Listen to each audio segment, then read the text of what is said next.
Today we're going to have a little bit of fun using the free software known as GIMP to try to manipulate the backgrounds on images. We'll remove backgrounds and replace backgrounds and see what we can do with GIMP today. So stay tuned and have fun. If you find this useful, subscribe to my channel. Thanks so much. So what we're talking about today is taking an image and removing the complete background for other uses. For example, here's a picture of me in a minivan with my granddog. And while this is an amusing picture, you may want to take that image and use it for something else. So what we're going to do is we're going to use GIMP to select away the background. Now notice how this is completely transparent and you can see through to my desktop. So we'd be able to use this image, say, inputting it into another picture, or perhaps you want to put it over a video, or you may have other uses. For example, here I've taken us and placed us into the Millennium Falcon with Amara and I floating through space behind the fighters. And you can see how this may be useful. Now, I don't want you to go ahead and create all sorts of fake art, but there may be uses where you want to take a particular foreground image and put it into a different background image. Okay, let's go ahead and open up GIMP. I happen to have it installed here in my shortcut panel. And we'll open it up, and you can see as of this recording, I am using GIMP 2.10.38. Okay, so we're going to go ahead and we're going to open up that picture of Amara and define where I have it. And we're going to look here, and this is it. Now we're going to rotate it for whatever reason it thinks it should be sideways. Now we're going to convert that so that we have a vertical image. So this is the very same image that we were looking at in the first opening sequence here. Now the biggest thing that you have to remember is that you have to add an alpha channel. That's key to having a transparent background. So go over here on your layer and you're going to click and you're going to add an alpha channel. Okay, this gives us the ability now to have a transparent background. So anything that you select and then delete is now going to become transparent. And you have several tools to do this. Let's say that we were going to do something really creative and use the fuzzy select tool. This is going to go by color. So you pick this wand and you just drag it down slightly vertical and you should see areas change color. Now unfortunately this is not changing color in the areas that I want it to change. It's starting to pick parts of my face and other things. So let's not concern ourselves with that right at the moment. I'm going to select the square tool here since I have a large upper portion of this image. And let's make sure this is selected to none. And I'm just going to draw a box over the top of us here. And as you can see that that's now selected, I'm going to hit the delete key and it turns to this checkerboard pattern. That means that it is in fact deleted, that is now transparent. So again, select none.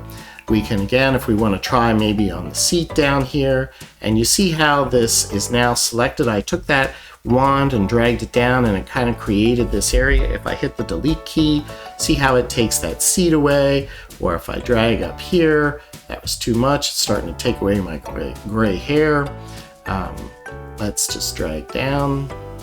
I have a lot of trouble selecting with that. It just wants to take too much of me away.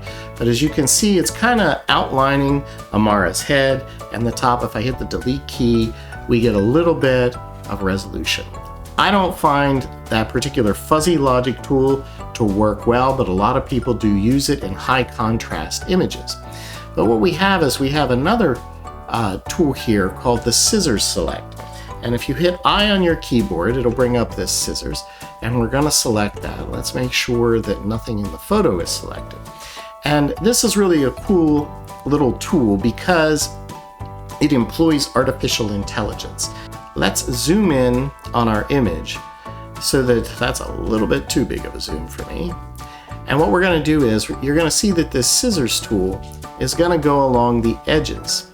And while you want to be fairly accurate with it, you'll see that as we go along, it actually does snap to the edges of Amara's head. Now there it went a little bit further out, but we're going to fix that.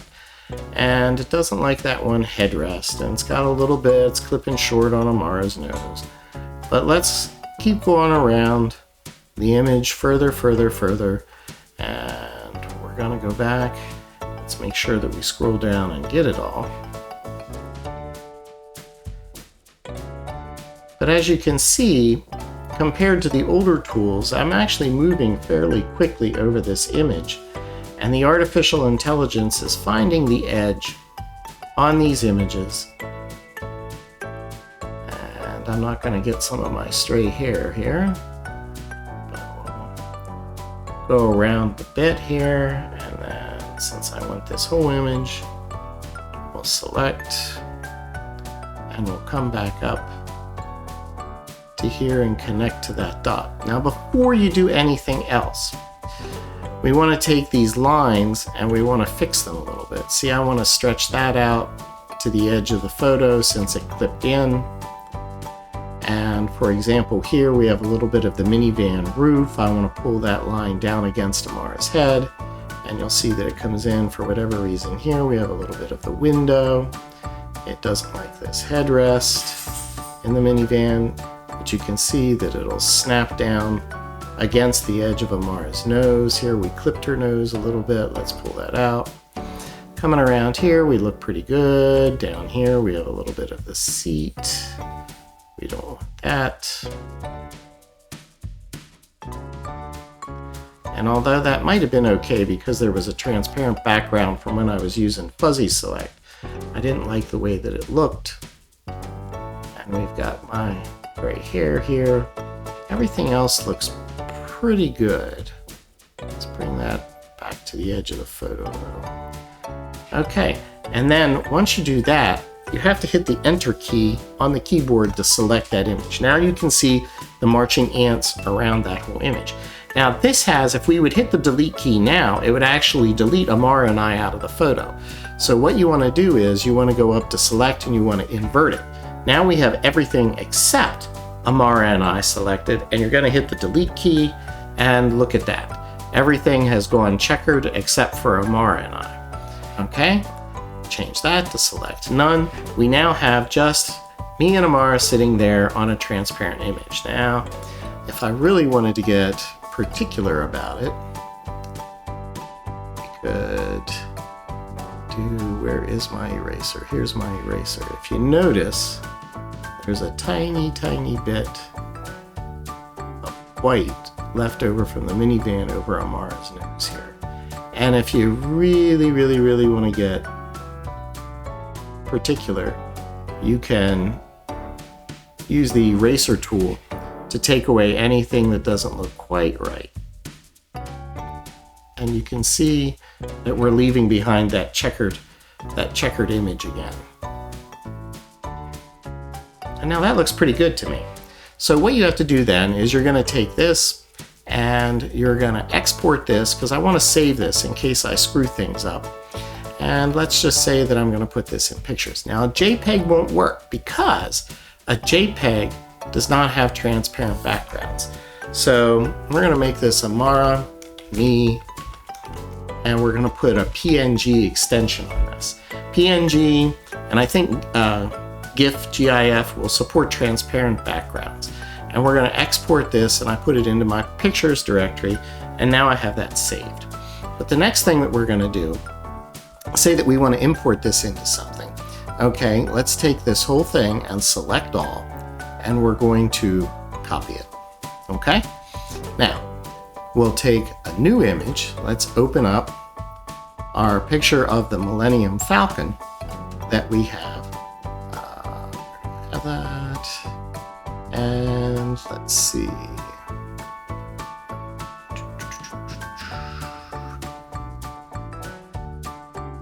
And here we go. This is the Millennium Falcon. We're going to open that image. And what we're going to do is we're going to paste this as a new layer. And you can see that Amara and I have popped into this. And this places us with a transparent background. It makes us look like we're sitting in the Millennium Falcon. You could then export this image as another PNG, and you have now produced an image that didn't exist in the past. So in summation, when you're going to delete a background from an image, The first thing you have to make sure that you do is add an alpha channel to that layer that holds the image you're going to work on. Second, select the area of the image you want to get rid of and then press the delete key on the keyboard. Use the scissors select tool in GIMP to find the edges of the particular image to fine-tune what you want in your foreground. Select each of those edges and make sure that they adhere exactly to the image. If you have the foreground selected, make sure before you hit the delete key that you invert the selection so that you are in fact selecting all of the background and not the foreground. Finally, press the delete key. And everything then should disappear except for what you wanted to select. Make sure that when you go to save this file with the transparent background that you export it in a file format that supports transparency, like a PNG file. If you found this video to be helpful, please hit the thumbs up button. It helps me with YouTube. And if you really like things, please subscribe to my service. Thanks so much for stopping by.